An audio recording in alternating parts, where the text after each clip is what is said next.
Viewers welcome to Telugu job portal.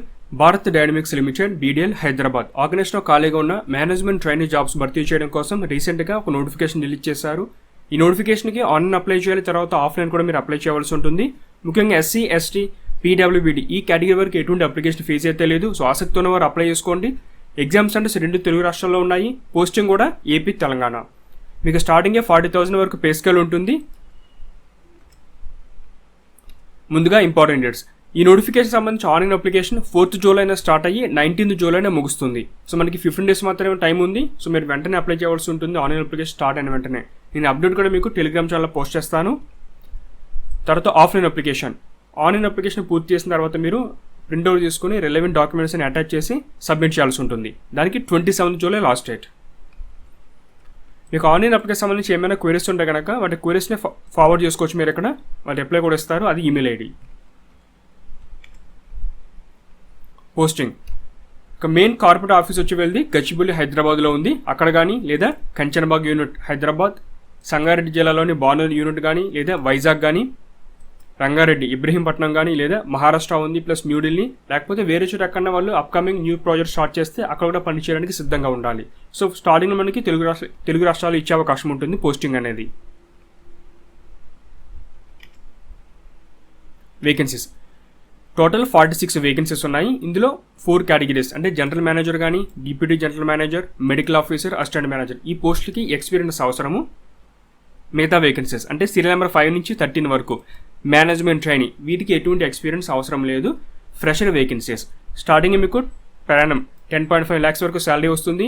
40,000 నుంచి 1,40,000 ఈ pay scale apply అవుతుంది. ఇతర అలవెన్స్లు కూడా ఉంటాయి. వేకెన్సీ తక్కువ అనుకుంటున్నారు చాలామంది. సో మనకి ఎగ్జామ్ పాస్ అయిన తర్వాత మీకు 1:7 రేషియోలో తర్వాత స్టేజ్కి మేము షార్ట్ లిస్ట్ చేస్తారు. సో ఒక పోస్ట్కి 7 members చొప్పున. సో ఎక్కువ మంది సెలెక్ట్ అయ్యే అవకాశం ఉంది. మీకు ఎలిజిబిలిటీ ఉంటే ఖచ్చితంగా అప్లై చేసుకోండి నోటిఫికేషన్కి. నెక్స్ట్ ఎడ్యుకేషన్ సంబంధించిన క్వాలిఫికేషన్ వివరాలు చూద్దాం. ఎలక్ట్రానిక్స్ కానీ, mechanical, electrical, civil, computer science ఈ డిసిప్లిన్కి మీరు అప్లై చేసుకోవాలంటే రిలవెంట్ కేటగిరీలో మీరు ఇంజనీరింగ్ డిగ్రీ కంప్లీట్ చేసి ఉండాలి, లేదా 5 years ఇంటిగ్రేటెడ్ కోర్స్ కానీ కంప్లీట్ చేసి ఉండాలి. సో వారికి మాత్రమే ఎలిజిబిలిటీ ఉంది. Next optics. ఫిజిక్స్ లేదా అప్లైడ్ ఫిజిక్స్లో మీరు MSc కంప్లీట్ చేసి ఒక స్పెషలైజేషన్ అంటే అది ఆప్టిక్స్ అవ్వచ్చు, లేదా అప్లైడ్ ఆప్టిక్స్ కానీ, ఫైబర్ ఆప్టిక్స్ లేదా లేజర్ ఆప్టో ఎలక్ట్రానిక్స్ కంప్లీట్ చేస్తుంటే అప్లై చేయడానికి ఎలిజిబిలిటీ ఉంది, లేకపోతే అదర్ క్వాలిఫికేషన్. ఇంజనీరింగ్ ఫిజిక్స్లో మీరు మాస్టర్స్ కంప్లీట్ చేసి ఫోటోనిక్స్ ఒక స్పెషలైజేషన్ కింద చదువు ఉంటే మీకు ఎలిజిబిలిటీ ఉంది. ఇది MT ఆప్టిక్స్ అంటే మేనేజ్మెంట్ ట్రైనింగ్ ఆప్టిక్స్ సంబంధించిన కేటగిరీకి. Next business development. Engineering degree చదువు ఉండాలి ప్లస్ MBA. ఇంజనీరింగ్ డిసిప్లిన్స్ వచ్చి మెకానికల్ కానీ, ఎలక్ట్రికల్ అండ్ ఎలక్ట్రానిక్స్ కానీ, లేదా ఎలక్ట్రానిక్స్ కమ్యూనికేషన్, లేదా ఎలక్ట్రానిక్స్ ఇన్స్ట్రుమెంటేషన్ కానీ, ఇండస్ట్రియల్ ఎలక్ట్రానిక్స్ అండ్ ప్రొడక్షన్. ఇవి ఇంజనీరింగ్ సంబంధించిన డిసిప్లిన్. సో వీటిలో ఇంజనీరింగ్ కంప్లీట్ చేసి 2 years MBA కోర్స్, అది మార్కెటింగ్ అవ్వచ్చు లేదా సేల్స్ కానీ మీరు చదువు ఉండాలి. Next finance. MBA ఫినాన్స్ చదివిన వారు అప్లై చేసుకోవచ్చు. అంటే మీరు పోస్ట్ గ్రాడ్యుయేట్ సంబంధించిన డిప్లొమా కానీ, పోస్ట్ గ్రాడ్యుయేట్ డిగ్రీ కానీ ఫినాన్స్ డిసిప్లిన్లో చదువుంటే ఎలిజిబిలిటీ ఉంది, అదో క్వాలిఫికేషన్. లేదా కొంతమంది CA ఫైనల్ పాస్ అయి ఉంటారు, అది కానీ, లేదా ICWA ఫైనల్ ఉంటుంది. సో అది పాస్ అయినా కూడా మీరు అప్లై చేసుకోవచ్చు. నెక్స్ట్ మేనేజ్మెంట్ ట్రైనింగ్ HR సంబంధించిన డిసిప్లిన్. MBA HR చదువు ఉండాలి. కొంతమంది పోస్ట్ గ్రాడ్యుయేట్ డిప్లొమా కంప్లీట్ చేస్తుంటారు, కాకపోతే అది HR డిసిప్లిన్ అవ్వచ్చు, లేదా పర్సనల్ మేనేజ్మెంట్ కానీ, లేదా సోషల్ సైన్స్, లేదా సోషల్ వెల్ఫేర్ ఆర్ సోషల్ వర్క్లో మీరు చదువుంటే ఎలిజిబిలిటీ ఉంది. Next age limit. కేటగిరీ వారికి అంటే SC, STకి ఎంత, OBCకి ఎంత, జనరల్ కేటగిరీ వారికి ఎంత ఇన్ఫర్మేషన్ ఇచ్చారు. సో ఇక్కడ మేనేజ్మెంట్ ట్రైనింగ్ సంబంధించిన కేటగిరీ వారికి మ్యాక్స్ ఏజ్ లిమిట్ వచ్చి 27 and 28 ఈ విధంగా ఇవ్వడం జరిగింది. పోస్ట్ని బట్టి గవర్నమెంట్ గైడ్లైన్స్ ప్రకారం ఏజ్ రిలాక్షన్ కూడా అప్లై అవుతుంది ఇక్కడ. Next disciplines. మీకు పేజ్ నెంబర్ 4లో డిసిప్లిన్స్ ఇన్ఫర్మేషన్ ఇచ్చారు. అంటే ఇక్కడ మెకానికల్, ఎలక్ట్రికల్, ఎలక్ట్రానిక్స్ సంబంధించి అంటే అవే కాకుండా వాటి యొక్క equivalent relevant education qualification discipline మీరు చదువుంటే ఇంజనీరింగ్లో వాళ్ళు కూడా అప్లై చేసుకోవచ్చు. ఫర్ ఎగ్జాంపుల్ ఎలక్ట్రికల్ తీసుకుంటే ఎలక్ట్రికల్ ఇంజనీరింగ్ కానీ, ఎలక్ట్రికల్ అండ్ ఎలక్ట్రానిక్స్ కానీ, ఎలక్ట్రికల్ ఇన్స్ట్రుమెంటేషన్ కంట్రోల్ ఇంజనీరింగ్ కానీ, ఇలా రిలవెంట్ డిసిప్లిన్స్. మెకానికల్ కాకుండా mechanical production tool, industrial and production engineering కానీ, ప్రొడక్షన్ టెక్నాలజీ మ్యానుఫ్యాక్చరింగ్ ఇంజనీరింగ్ కానీ, ఇలా డిసిప్లిన్స్ ఉన్నాయి, వీళ్ళు కూడా అప్లై చేసుకోవచ్చు. ఒకసారి మీ డిసిప్లిన్ ఇందులో చెక్ చేసుకోండి. సెలక్షన్ ప్రాసెస్ ఏ విధంగా ఉంటుంది. ముందుగా ఎగ్జామ్ కనెక్ట్ చేస్తారు, తర్వాత ఇంటర్వ్యూ. ఎగ్జామ్ ప్యాటర్న్ ఏ విధంగా ఉంటుంది. టోటల్ 150 క్వశ్చన్స్ ఉంటాయి. ఒక 100 వచ్చి రెలవెంట్ ఎడ్యుకేషన్ క్వాలిఫికేషన్, వాళ్ళు ఏమైతే చదువుకున్నారో ఎడ్యుకేషన్ దానికి సంబంధించింది. మిగతా 50 వచ్చి ఒక జనరల్ యాప్ట్యూడ్, అంటే అందులో రీజనింగ్ రావచ్చు, లేకపోతే యాప్ట్యూడ్ కానీ జనరల్ అవేర్నెస్ అవ్వచ్చు. అంటే జనరల్ యాప్ట్యూడ్ అంటే ఒక కాంపిటేటివ్ ఎగ్జామ్ సంబంధించిన సిలబస్ ఏ విధంగా ఉంటుందో సో ఆ ప్యాటర్న్ అది 50 మార్క్స్కి. ఇక ఫైనల్ సెలక్షన్ ఏ విధంగా ఉంటుందంటే 85 మార్క్స్ వచ్చి, అంటే 85% వెయిటేజ్ వచ్చి ఎగ్జామినేషన్కి, 15% వెయిటేజ్ వచ్చి ఇంటర్వ్యూకి. వీటిని బేస్ చేసుకుని సెలెక్ట్ చేస్తారు. ఎగ్జామ్ సెంటర్స్ చెన్నై సెంటర్ ఉంది, ఢిల్లీ, హైదరాబాద్, కోల్కతా, ముంబై, వైజాగ్. సో మనకి సమయం కూడా తక్కువగా ఉంది కాబట్టి మీరు వెంటనే అప్లై చేయాలి. చివరి వరకు అప్లై చేస్తే ఆ సెంటర్స్ మీరు ఫిల్ అయ్యే అవకాశం ఉంటుంది. నెక్స్ట్ ఫీజు 500 రూపీస్ మీరు ఫీజు ఆన్లైన్ ద్వారా పే చేయాలి. Debit card, credit card, net banking లేదా యూపీఐ ద్వారా. ఫీజు ఎగ్జామ్స్ ఇచ్చిన వారికి అవసరం లేదు, అంటే ఎస్సీ ఎస్టీ కానీ పీడబ్ల్యూబీడీ, ఎక్స్ సర్వీస్ మ్యాన్ వీళ్ళందరికీ ఫీజు లేదు.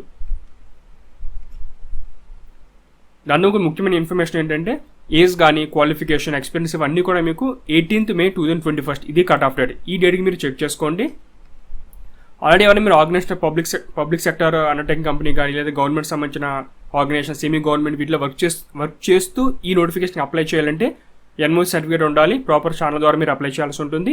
దాంతోపాటుగా మీకు ఓబీ సంబంధించిన కేటగిరీ వాళ్ళు రిజర్వేషన్ కావాలి అంటే సెంట్రల్ గవర్నమెంట్ ఫార్మాట్లో ఉండే సర్టిఫికేట్ వీళ్ళ వెబ్సైట్లో ఉంది. అది December 18th, 2020 ఆ తర్వాత ఇచ్చిన సర్టిఫికేట్ని మీరు రెడీ చేసి పెట్టుకోవాలి. ఎందుకంటే ఆన్లైన్ అప్లై చేయడం కోసం అవ్వచ్చు, లేకపోతే ఆఫ్లైన్లో మీరు ఆ సర్టిఫికేట్ సబ్మిట్ చేయాలంటే కావాలి. ఇవన్నీ కూడా ఎస్సీ ఎస్టీ ఓబీసీ ఈడబ్ల్యూఎస్ కానీ డిజబిలిటీ సర్టిఫికేట్ ఇవన్నీ కూడా హిందీ లేదా ఇంగ్లీష్ లాంగ్వేజ్లో ఉండాలి. ఇవి కాకుండా వేరే లాంగ్వేజ్లో ఉంటే కనుక వాటిని మీరు ట్రాన్స్లేట్ చేసుకొని హిందీ కానీ లేదా ఇంగ్లీష్లోకి ఆ కాపీని మీరు అప్లికేషన్ పాటు జత చేయాలి.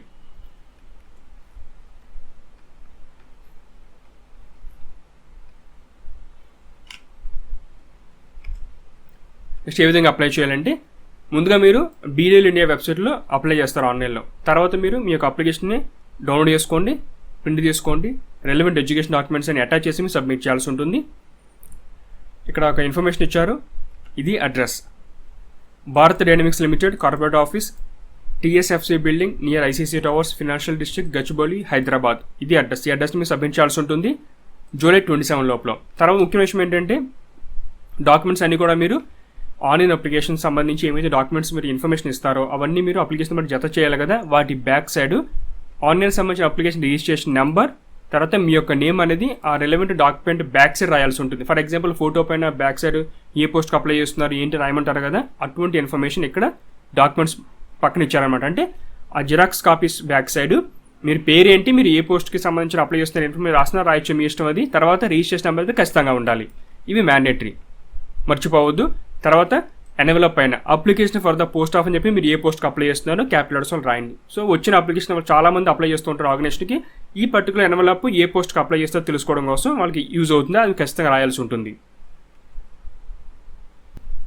నెక్స్ట్ పేజ్ నెంబర్ 7లో డాక్యుమెంట్స్ ఇన్ఫర్మేషన్ ఉంది. సో ఏమేమి డాక్యుమెంట్స్ అంటే డేట్ ఆఫ్ బర్త్ కానీ, ఈడబ్ల్యూఎస్, డిజేబిలిటీ కానీ, ఎడ్యుకేషన్ క్వాలిఫికేషన్, సో ఇవన్నీ కూడా ఉన్నాయి. మీరు అన్ని ఏమైతే ఆన్లైన్లో ఇన్ఫర్మేషన్ ప్రొవైడ్ చేస్తారో ప్రతి ఒక్క ఇన్ఫర్మేషన్ దగ్గర ప్రూఫ్ సర్టిఫికేట్ రెడీగా ఉండాలి. అప్లికేషన్ బట్టి జత చేయాలి, మర్చిపోవద్దు. ఇది ఫ్రెండ్స్ మనకి Bharat dynamics limited BDL Hyderabad సంబంధించిన లేటెస్ట్ జాబ్ నోటిఫికేషన్ డీటెయిల్స్. ఆసక్తి ఉన్నవారు అప్లై చేసుకోండి, మీ ఫ్రెండ్స్ కూడా వీడియోని షేర్ చేయండి. Latest job notification online application process గురించి తెలుసుకోవాలంటే ఛానల్ సబ్స్క్రైబ్ చేసుకోండి. డైలీ అప్డేట్స్ చేయాలంటే బెల్ బటన్ ప్రెస్ చేయండి. నోటిఫికేషన్ ఆల్ అని సెట్ చేసుకోండి. Thanks for watching.